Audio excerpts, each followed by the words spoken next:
我的夫君是渡劫的佛子，而我是十恶不赦的恶毒女配。按照剧情，我怀着他的孩子死在他面前，谁知一朝归位，圣洁清冷的佛子因我有了心魔，再入幻境，角色兑换，他强取豪夺，把我锁在金殿里，抚摸着我平坦的小腹。这次你休想再跑！大家好，欢迎收看皮皮听书。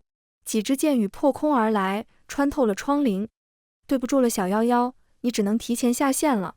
司命的声音在我脑海中响起，我拼命点头。这个剧情不走也罢，再怎么深情也都是假的，我不能沉沦。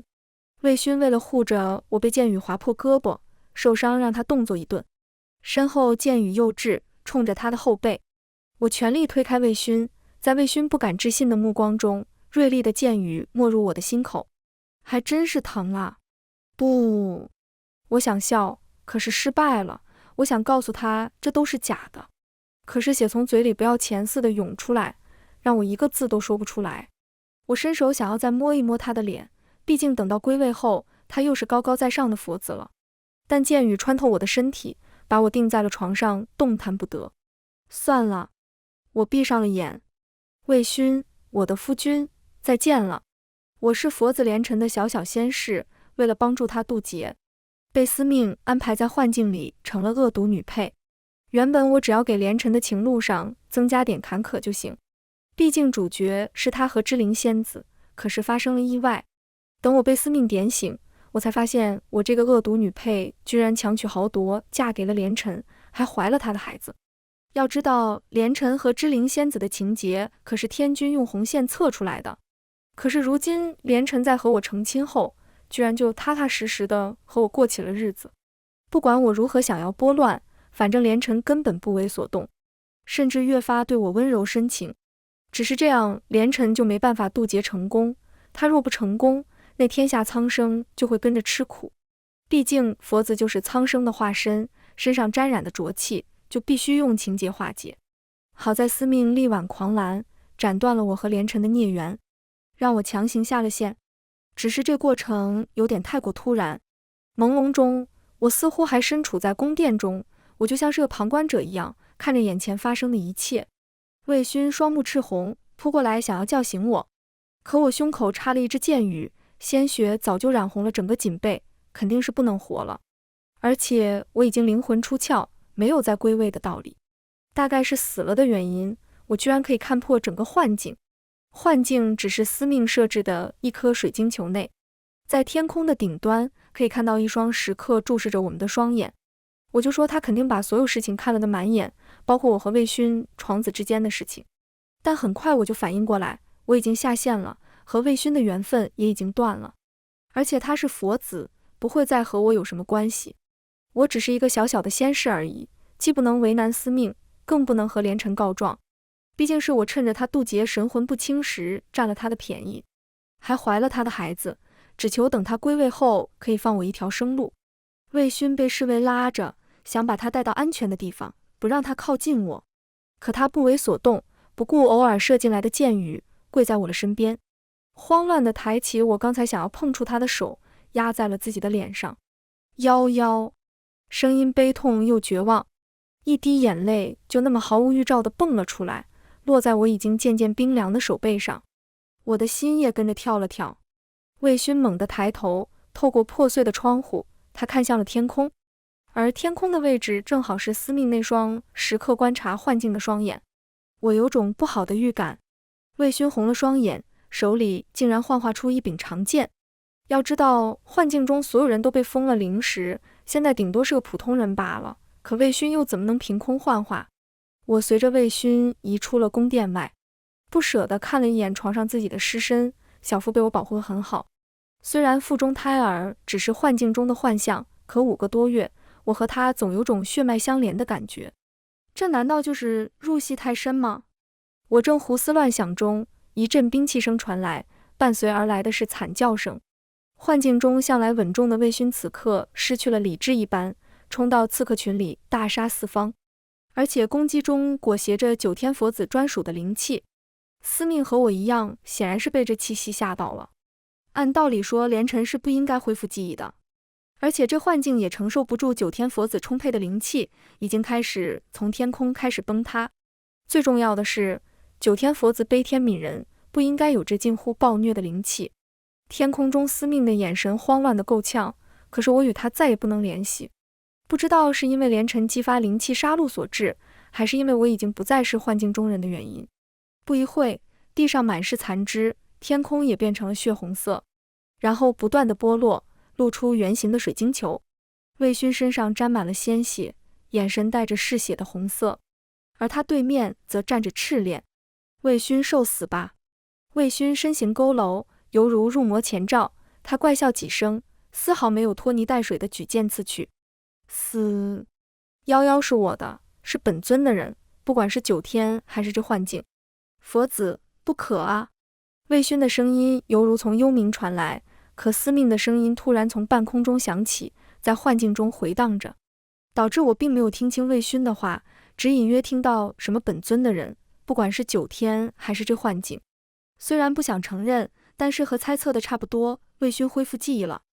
而且他口中的人应该说的是芝灵仙子吧，毕竟红绳已经说明两人是有情的，只是在结腕前被芝灵仙子的仙势寒招给斩断。当时我站在芝灵仙子身后看得清楚，九天虽不断情绝爱，但是连尘这种身份是绝对不能有情的，否则天下大乱。想要一解相思，唯有在这幻境中才能暂时的放下身份和责任，好好感受这短暂的一世姻缘。结果呢，却被我给破坏了，强取豪夺，和他成了亲，还怀了他的孩子。我看过凡间的话本，连尘这样分明就是一个失去心爱之人，绝望入魔的样子。总归不可能是因为我。赤练此时还是幻境将军的身份，对于他来说，我是他的心爱之人，而魏勋是敌国太子，也是抢走他心爱女人的情敌。他并未察觉幻境的变化，也没看到司命，可连尘他却是知道的。赤练是他9天万年好友，但丝毫没有改变他的杀意，用灵气把司命打飞，然后一剑刺穿赤练的心脏，之后毫不停留地飞身回到了寝宫内。在幻境坍塌的那一刻，我魂魄被抽离，我看到他抱着我的尸身，像是一个茫然无措的孩童。可是不应该啊！我心中悲痛难忍，忍不住伸出了手，可我却怎么也触碰不到他。画面瞬间崩塌，等我再醒来，已经泪流满面。司命的大脸猛然出现在我面前，小夭夭，你入了佛子的梦，看没看到幻境之后的事情？我想起来了，我现在已经归位，幻境里我真身入境，除了腹中胎儿是幻境随着剧情所化，其他的一切都是我真实经历，包括嫁给连尘，以及那些夜夜的缠绵。可让我意外的是，在我归位后，连尘也从幻境出来。当时我有些不解，现在入了连尘的梦境，才知道原来是连尘毁了幻境，提前归位。见我不说话，司命就明白了，现如今只有你一人可以救这普天之下，可以救佛子。什么意思？司命有些扭捏，因为我发现佛子可能有入魔征兆。话不能乱说。我板着脸，如果连尘入魔，不光苍生不幸，9重天也会把连尘视为不祥。9天就是这样，过于的理智就近乎绝情，哪怕连尘是带编制的。可天下苍生，只要他危害半分，那9天绝不会容他。能让9天佛子种下心魔，必定是经历极度的绝望和痛苦。而且心魔难去，一旦种下便生根发芽，不死不休。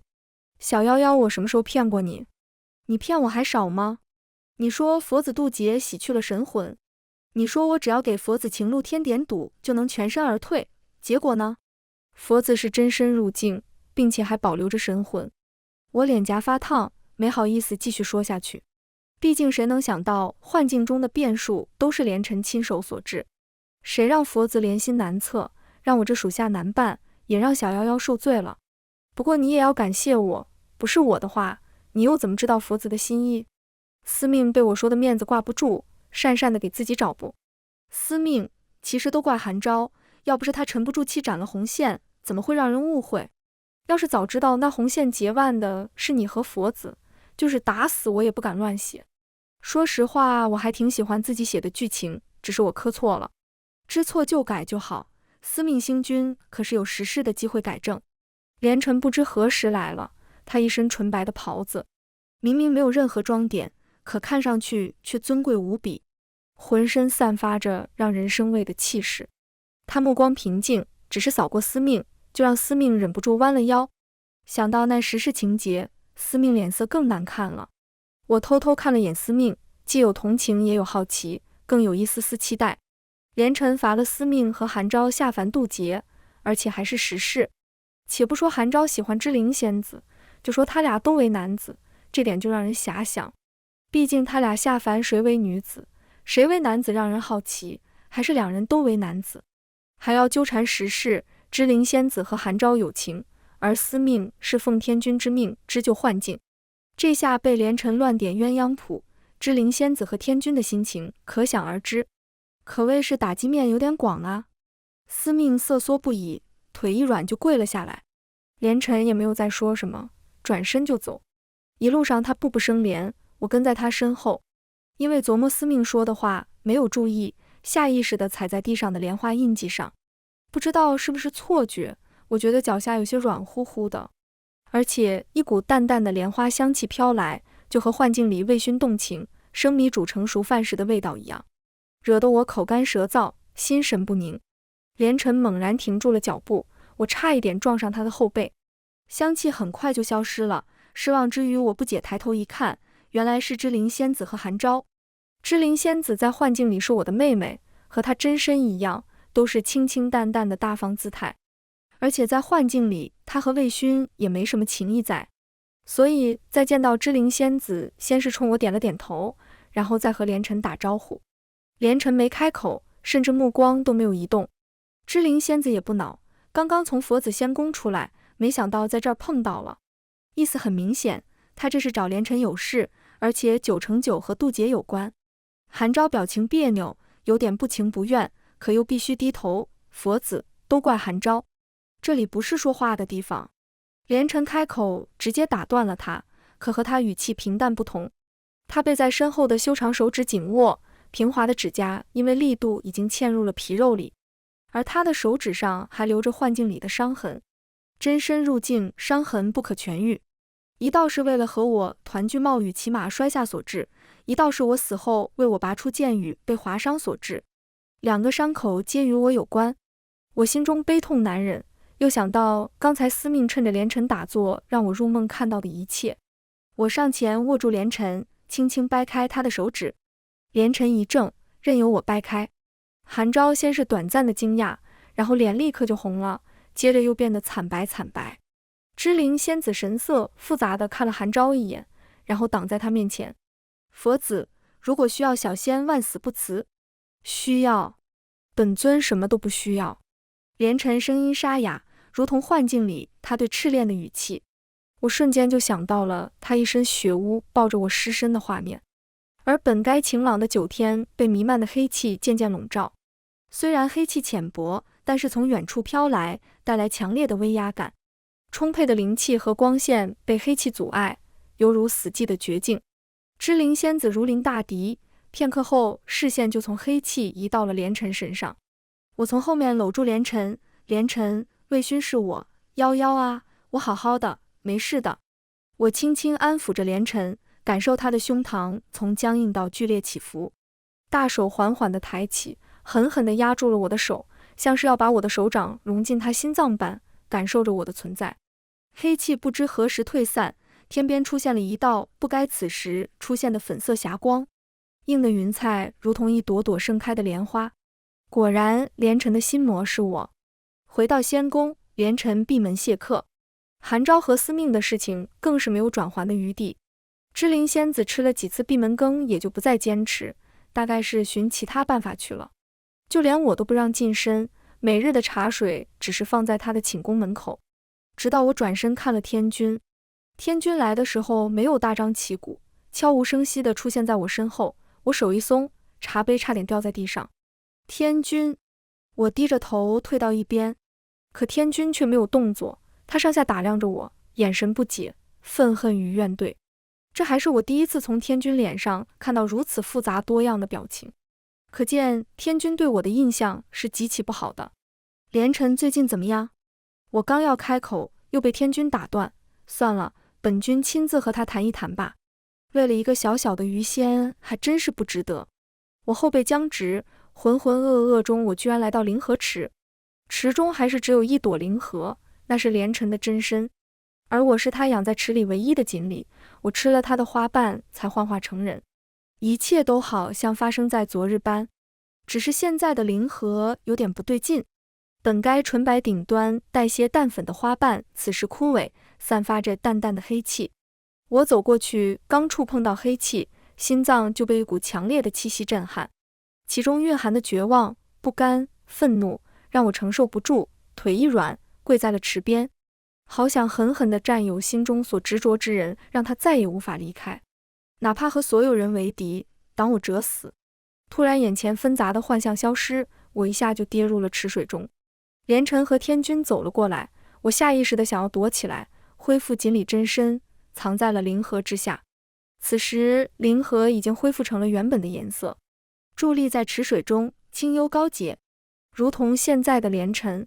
可隐隐透着不对劲，果然天君猛地转身，一挥手，灵河幻象消失，又变回了那朵散发着黑气的枯萎花朵。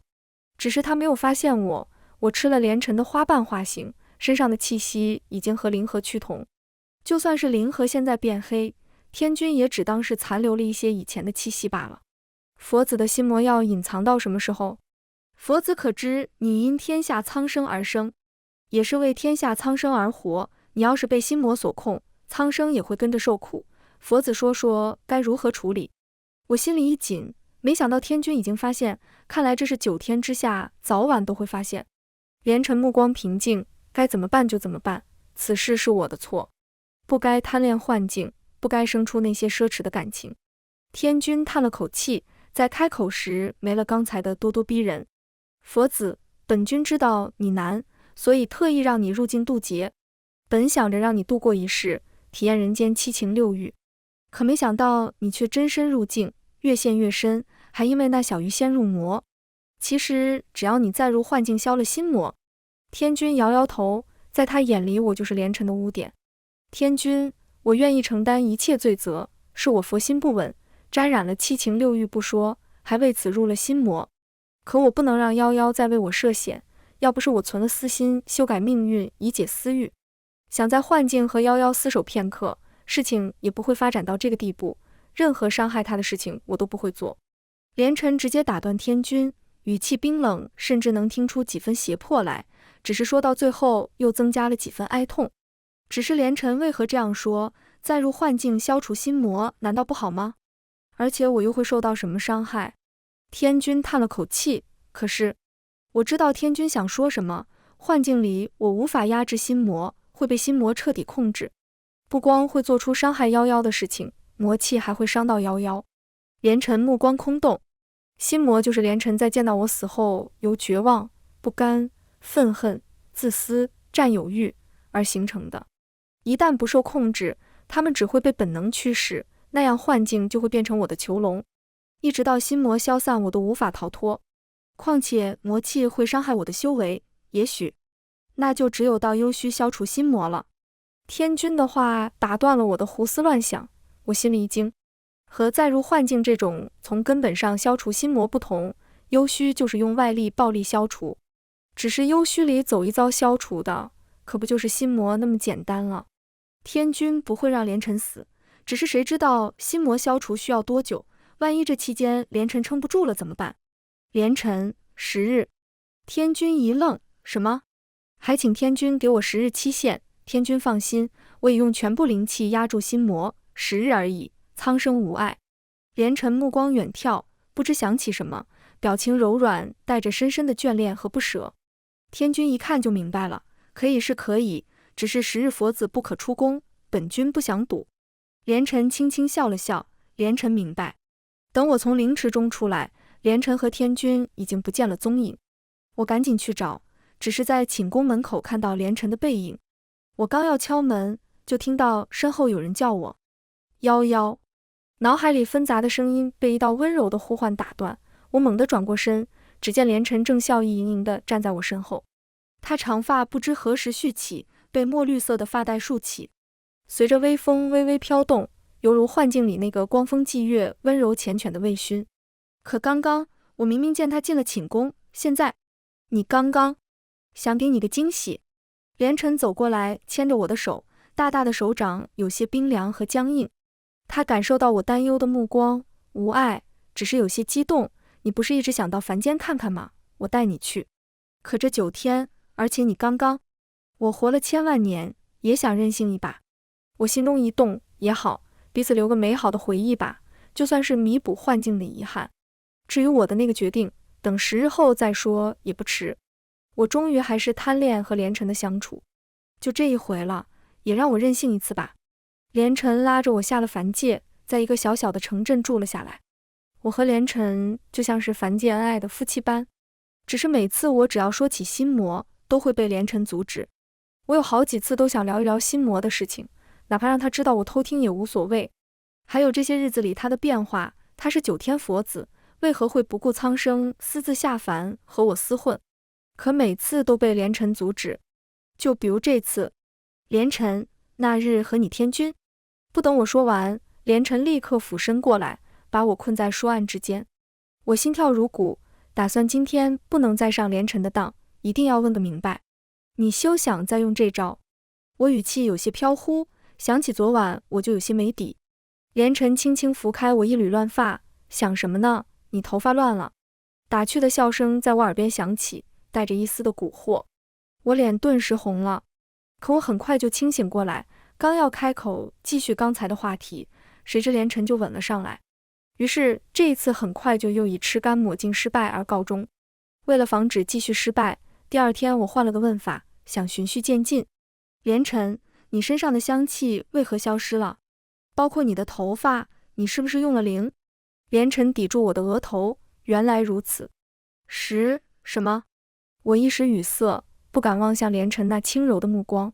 自从来到凡间，他一举一动都和幻境中魏勋一般，让我有种我从未和他分开过的错觉。现在天还未黑，不过可以试试。连晨何时变得如此厚脸皮，曲解我的意思？可惜我没有解释的机会了。这几日阴雨连绵，只是那厚重翻涌的云层中，夹杂着几缕凡人无法察觉的黑气，是连晨心魔的气息。可我最近和连晨日日相伴，亲密无比，并没有从他身上再发现心魔的踪迹，而且因动情而生的花香也再也没有出现。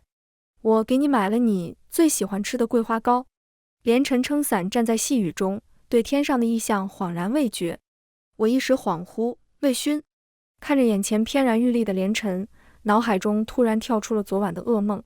梦里连晨一身脏污被锁在某处，见我过去，他才缓缓抬起头，伴随着铁链声响，眼前的是一张破碎不堪的脸。夭，连晨打断了我的乱想。不知何时他走了过来，突然天上一道惊雷闪过，震得天地回响。连晨轻柔地擦了擦我珠钗上沾染的水汽，我想在凡界开间糕点店，只不过此处并不种桂花树，我要离开几天买树种，你在家乖乖等我好吗？他手中的桂花糕是他冒雨到临城买的。我心中不安，可以不去吗？连晨笑笑，等我。你会回来吗？连晨眼里闪过一丝不易察觉的不舍和眷恋，并没有直接回答我。所以你要等着我，在我回来之前哪里都不要去，好吗？看着我胡乱地点点头，得到承诺的连晨像是松了口气，喃喃自语般，等我。可我终究是违背了承诺，连晨走后我就回到了9天。我在9天制造的灵魁不见了。灵魁是9天秘术，和普通傀儡不同。灵魁不光身体和制造者一模一样，而且几乎能和原主的元神充分融合，就连9天之中都没有几个人能分辨出灵魁和本体的区别。那灵魁是我按照连晨的样子造出来的，或者说是按照魏勋的样子造出来的。其实这是我的私心，为了解相思，也为了连晨金蝉脱壳，与我下凡做一对恩爱夫妻用的。此事9天之上知道的不超过3人。脚下不知何时飘来一层淡薄的黑气，整个仙宫里都弥漫着黑气，而源头就是连晨的寝宫。我双手颤抖地推开寝宫门，黑气被冲散，显现出一个孤寂的身影来。他坐在莲花蒲团上，紧闭双目，口中诵声不断，那些黑气被他控制在寝宫之中，只有少许顺着缝隙溢了出去。只是连城脸色苍白的可怕，哪里还有9天佛子的圣洁？那些黑气犹如幽冥而来的恶鬼，撕扯着他。夭夭，快走！费力的开口，声音嘶哑，如同被刀割般。我脚步踉跄，不顾皮肉被黑气侵蚀。你为什么要这么傻？自己在这儿受苦，让林奎陪我？你是故意把我引走的吧？你就没打算再回去？你想让我永远等下去，再也不回来？怎么可能？等我从幽虚回来就会找你，这是我的惩罚，可不是你的。我已经禀明天君，凡借我结了结界，可保你平安，不被任何人找到。我只想让你活着。连城虚弱一笑，我反而冷静下来，擦了擦眼泪。不被任何人找到，被谁？天君吗？那天我都听到了，只有我才能救你是吗？而且就算没人找我，我也会去找他们。司命也这么说过，只是后来我再去问他，他就什么都不说了。看来应该是被连城威胁闭嘴了。连城脸色一慌，刚要开口说什么，突然一口鲜血喷了出来。林奎出事了！诛仙台上，天君掐着林奎的脖子。佛子，你没有遵守约定。墨绿色的发带紧紧缠绕着林奎的脖子，那是我今早亲自束上去的，现在却给他增加了更多的痛苦。林奎和主体魂魄五感相连，连城的状态也不好，脖梗青筋暴起。我只是想陪夭夭10天而已，10天后林奎也会消失，而我会去幽虚，直到心魔消除。天君，你别怪我，我只是不想让9天和苍生有事罢了。连城，林奎里只是一缕神魂罢了。连城浑身被黑气包裹，犹如一朵在荆棘中挣扎的莲花般，拼命想要挣脱束缚。可他越是挣扎，越是被伤的厉害。天君一把扔掉林奎，那也不可。林奎和真身五感相连，时间长了五感就会同步。本君说过不能赌，林奎是不能留了，推下诛仙台，毁去灵身。诛仙台不光能毁去灵身，还能毁去神魂，而且灵身毁坏对连城也是一种伤害。明明天君是不想让连城有事，可这样的话，连城也许根本无法在幽虚撑住。可即便是猜出来，我也无法眼睁睁看着林奎被毁。不要！林奎犹如一片枯叶，被天君随手扔下了诛仙台。我想都没想，飞身冲下。天君目光复杂，佛子，看来这小小鱼仙比我想象的要痴情啊！连城双目赤红，一口鲜血喷了出来。诛仙台下充斥着云层和闪电，就算是天君都无法抵挡住这9层闪电，更别说我只不过是一条小小锦鲤。一道道闪电打在我的身上，像是要把我身体和魂魄一起震碎了一样。模糊中，我看到了林奎，他急速的下降，干净的衣衫已经被天雷烧得狼狈。既然如此恋恋不舍，那就让本君送你们一程吧。就在我搂住他的那一瞬间，一道天雷从9天而降，劈穿了我和林奎。手一松，林奎落入下方云层密集的天雷中，消失不见。我觉得剧痛无比，不光是身体，灵魂也疼得厉害，疼得我无法说话。心里只有一个念头，林奎不能有事，连城不能有事。大概是见我没有退缩，又一道天雷劈下，穿透我的心脏。不！连城的呐喊声响彻9天，可我依旧不甘，用尽最后力气，向着下方加速，坠入了云层之中。我只有唯一的念头，找到林奎，找到连城那一缕神魂。连城和林奎五感相连，现在连城不光要承受心魔之苦，还要承受天雷蚀骨之痛，以及神魂消散之罚。我不过只是生受了几道天雷而已，还不及连城的3、4分。只是我还是晚了一步，林奎被天雷打散，神魂溢出。我伸手紧紧握住那淡金色的神魂，压在胸口。连城，我不会让你有事的，哪怕我只是一只小小的鱼仙。失去意识前，一道纯白的身影从天而降，劈开了道道天雷，紧紧抱住我，脸上的慌乱犹如幻境里抱着我尸体时一样。我本想笑笑告诉他我没事，可嘴角已经不听使唤。我用尽最后一丝力气，把手中的神魂送进了他的胸膛，然后猛地垂了下去，彻底失去了意识。夭夭，夭夭，语调由慌乱变得声嘶力竭。等我再醒来，是在连城的怀中。他有些不对劲，或者说整个9天都不对劲。灵气阴魔气质色停滞，阴阳倒转，天昏地暗。连城双手青筋暴起，像是忍受着极大的痛苦，可他动作却没有表现出半分，依旧轻柔。连城的魔气每日都在加重，10日是他能控制心魔最大的期限。佛子心魔深重，若是任由发展，定会是9天和苍生之苦。来人，请佛子到幽虚反省。可惜已经没人可以靠近。连城身上的黑气愈发浓重，我反手把连城搂进怀里，感受着他从失控的边缘到冷静。连城轻轻把我推开，随着其他人离开。我在他身后喊道：连城，等我。连城动作一顿，之后便加快的脚步。等到诛仙台上，只剩下我和天君。其实天君不用做这场戏。天君表情一僵，你什么意思？大概是没想到会被我这小小鱼仙看透，天君面色不爽。天君想让我救连城，知道连城清醒时肯定不愿，所以故意激发他的心魔，一来是为了让他失去思考的能力，二来是打算苦口婆心劝解我一番，让我深明大义，甘心救连城。天君双眼半眯，你早就知道了。我苦笑，天君圣意难测，我也是刚刚才想明白的。只是天君错了，就算是没有这些，我也会甘愿救他。只是原本我是打算10日后他进入幽虚再行动，因为我也知道只要他清醒1天，他就不会同意。天君先是惊讶，然后开始生气，早知道如此，他省得绕这么一大圈。不光事后连城那里不好交代，还显得他用小人之心夺君子之腹。再次见连城，圣洁的佛子被铁链锁着，坐在肮脏的地上，唯有一双眼睛炽热又清明。见我来，连城激动起来，谁让你进来的？快走！我是来救你的。连城以为我要把他带走，他泄了力，脖颈和手腕、脚腕间的铁链叮咚作响。不要任性，等我回去好吗？不好，因为你骗我，不就是进入幻境消除心魔吗？不比现在来的简单吗？我故作轻松，拿出司命的幻境水晶，瞧，做个梦就能救你。不要！连城挣扎着想要打破水晶，我后退几步躲过了他。看着我想要开启幻境，连城不住的哀求：夭夭，我不愿伤你，我不愿。声音带着压抑的哽咽。他苍白的脖颈上是被铁链磨出的血痕，可他却恍然未觉。我心酸一笑，可你是我的夫君啊。我睁开眼，短暂的茫然后，我才意识到我被关在金殿里已经1个月了。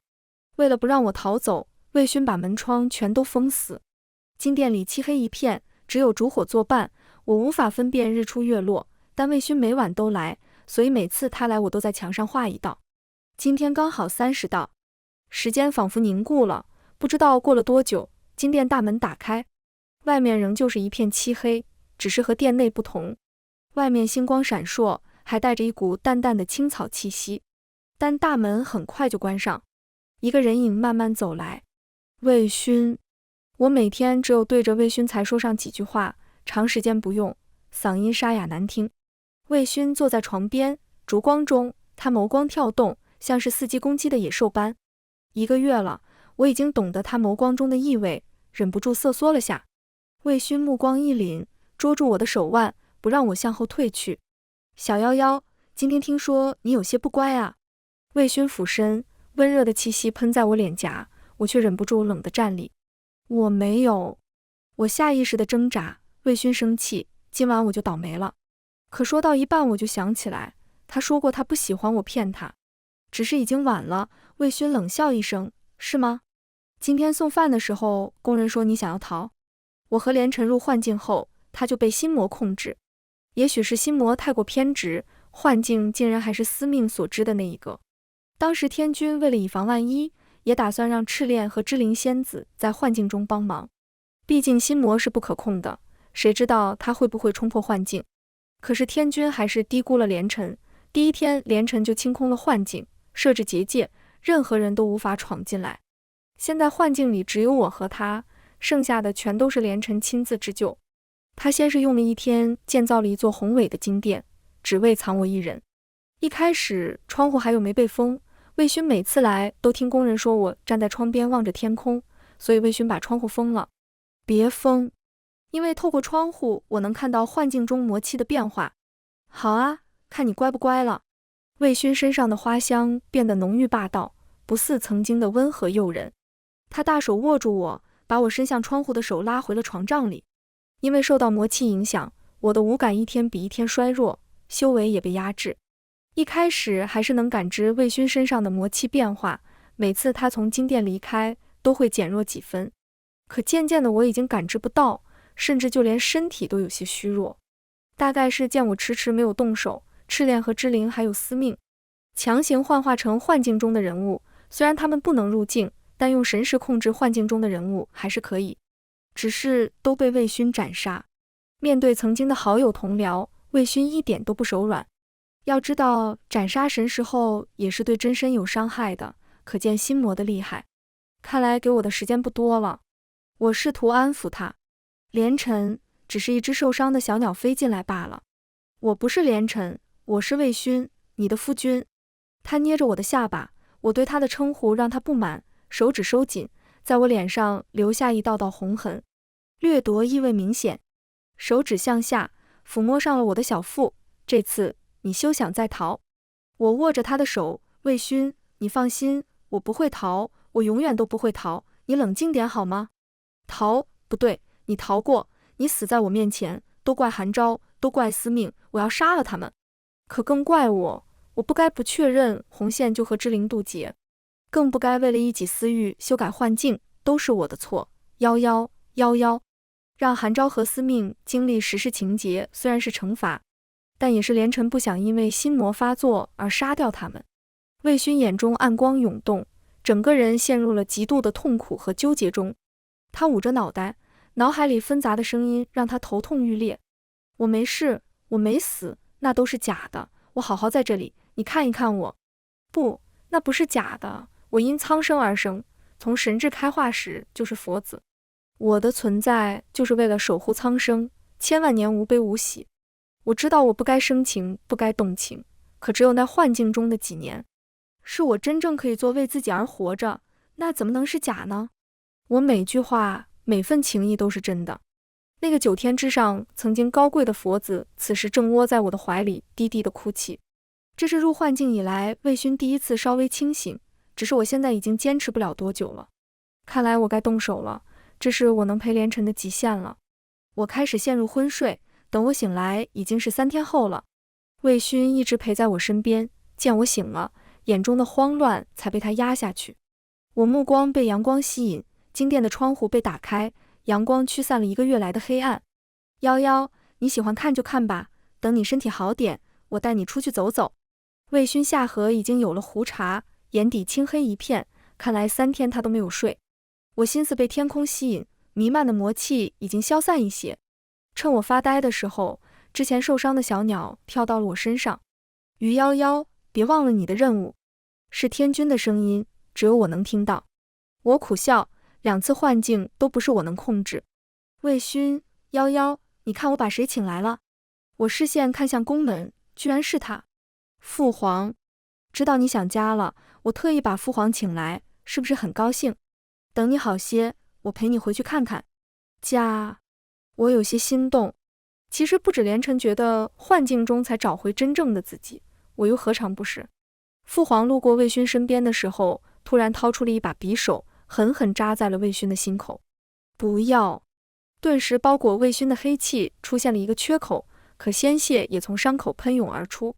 魏勋踉跄几步，胡乱的想要捂住自己的伤口，还冲我笑了笑，别看，没事的，没事的。可下一秒就跌倒在地。我连滚带爬的跪在魏勋身边，搂住他。天君，我答应的事情就会履行，他最近魔气减弱，我已经找到时机，你为何还要这样？你以为本君想这样吗？机会转瞬即逝，魏勋这几天心魔不稳，难免会反复，长痛不如短痛，快把你体内的灵和花瓣取出来。天君控制着父皇，语气冰冷。我忍不住笑了起来，眼泪控制不住的流了下来。我因吃了连尘真身的花瓣化形，又日日在灵河池里和他独处，体内的灵气最和连尘相似又纯净的。可以说我以灵和花瓣为根基，修炼化形。之前天君说的办法就是让我取出灵和花瓣，先用我的修为和气息驱散心魔，然后用灵和花瓣稳固连尘的莲心。只是这样我修为尽废，但我心甘情愿。可我不明白天君为什么要这样，明明都说好了，只需等到连尘心魔减弱，找准时机把灵和花瓣渡给他，也给我一个可以和魏勋告别的时间。可为什么要提前动手？为了重塑莲心。我一愣，很快明白过来，重塑莲心就代表着连尘将失去过往所有的记忆。天君放心，我也没打算让他记得我。我调出之前藏好的一缕灵气，化为一把利剑刺中我的心口，忍受着抽髓之痛，把灵和花瓣逼出。纯白顶端带着粉色的花瓣被我白色的灵气的包裹，飞入了魏勋的心口。连尘已经嗜血昏迷，也好，省得让他难过了。花瓣入心，连尘伤口愈合，心魔消散，幻境清明。我掰开他紧紧握住的手指，踉跄地从金殿走了出去。外面阳光普照，真好。我渐渐失去意识，化为一尾锦鲤落在了水池里。我每天都在一个不大的水池里游来游去，里面只有一只灵河，灵河长得很好看，白嫩白嫩的，顶端还带点粉色，让我忍不住想要嘬几口。可我找不到机会，因为总有一个人站在池边，让我十分不好意思。我听别人叫他佛子，不过我不喜欢这个名字，我更喜欢他另外一个名字，连尘。连尘总是看着我，他的眼神我看不懂，眷恋、深情、伤心、内疚。这人简直是让我郁闷。难道就这么喜欢这朵灵荷花了吗？所以天天都要看着，防止被我吃。只是他为什么要把手放在水里？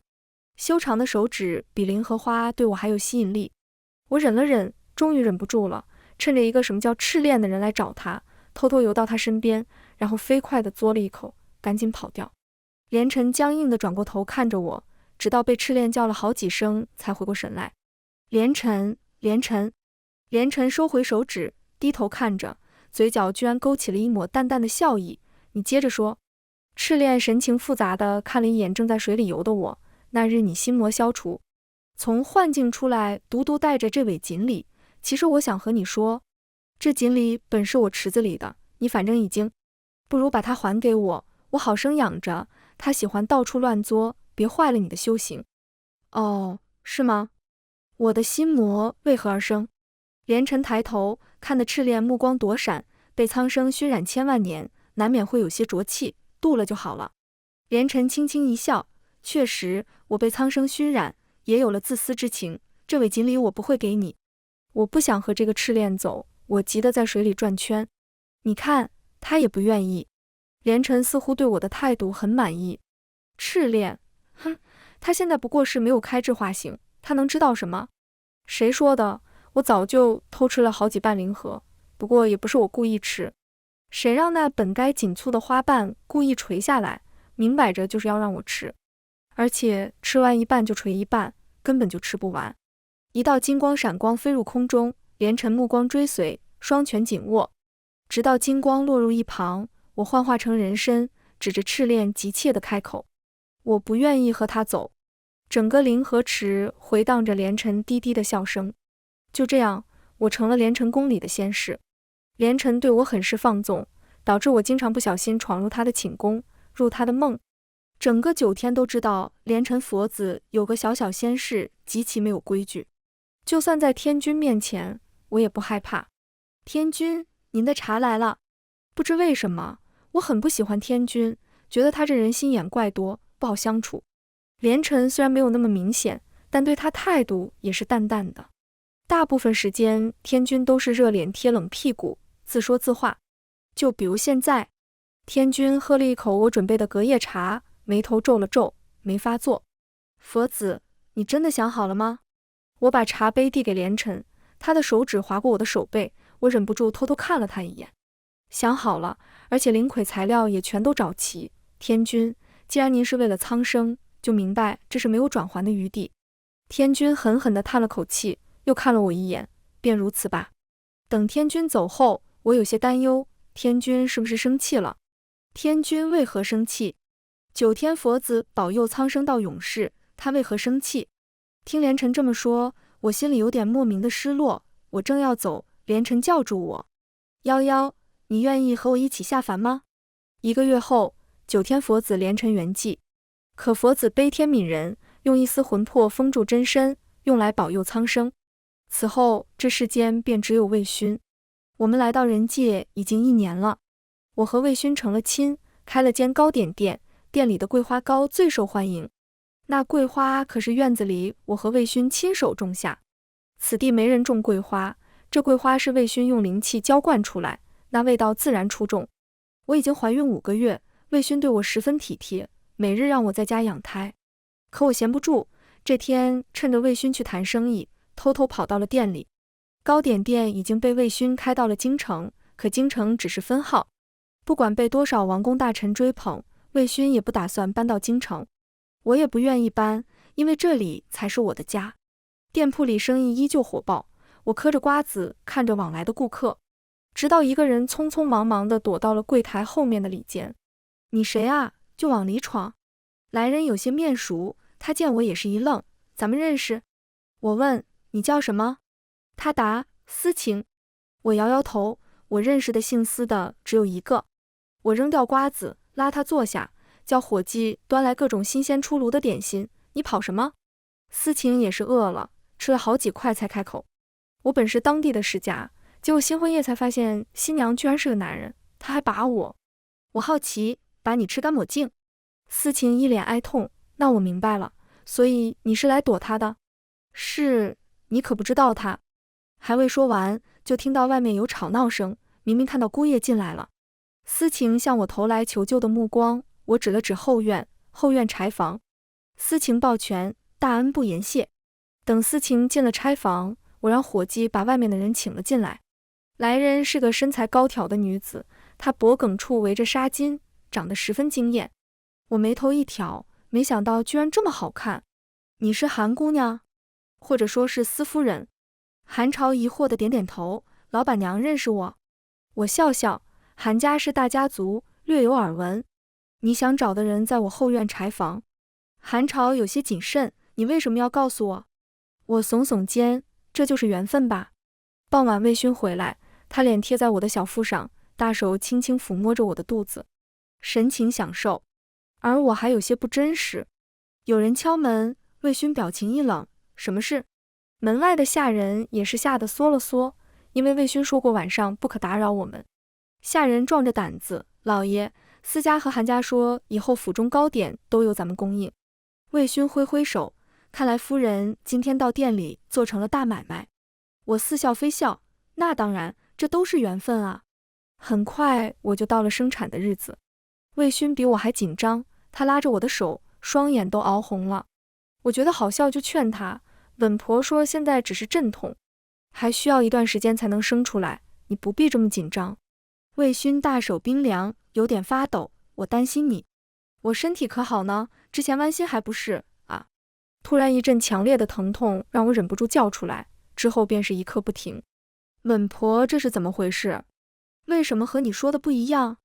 稳婆也怕了，老身接生几十年，还是第一次见到夫人这种。不过片刻我就被疼晕了过去，整个人像是飘了起来，俯瞰着下面的一切。魏勋急得双目发红，稳婆手忙脚乱。突然我被一个声音吸引，星君，这可怎么办？我抬头看去，只见在9天之上有个熟悉的宫殿，上面写着天府宫，里面有2个手忙脚乱的仙君。怎么办？我怎么知道怎么办？我被临时抓来顶替司命，小鱼仙生产。本来已经准备好仙胎，谁知道赤练仙君居然跳下了转生台。啊，这不是听说赤练仙君和连尘佛子是情敌吗？这下情敌变父子，别胡说八道。我突然向下坠去，回到了身体里，然后一阵婴儿的哭声。夭夭，孩子就叫魏鱼吧。小魏鱼2个月的时候，魏勋搂着我。夭夭，我问了大夫，说可以了。我羞涩地点点头，突然想到了什么，我竖起耳朵。自从生产那日，我时不时就能听到天上有人说话。星君，星君，佛子忍不住了。星君狠狠捶了那小仙一下，你不要命了？佛子的墙角你也敢听？是想和司命一样下凡度乱七八糟的情节吗？我不敢了，我不敢了。等一切都平静，我搂着魏勋的脖子吻了上去。当晚，室内充斥着一股淡淡的花香，虽然下凡来第一次出现，可我相信以后会越发浓郁，惹人微醺沉迷。都转轮回，唯有你入我心。全文完，皮皮听书感谢您的观看，我们下个故事再见。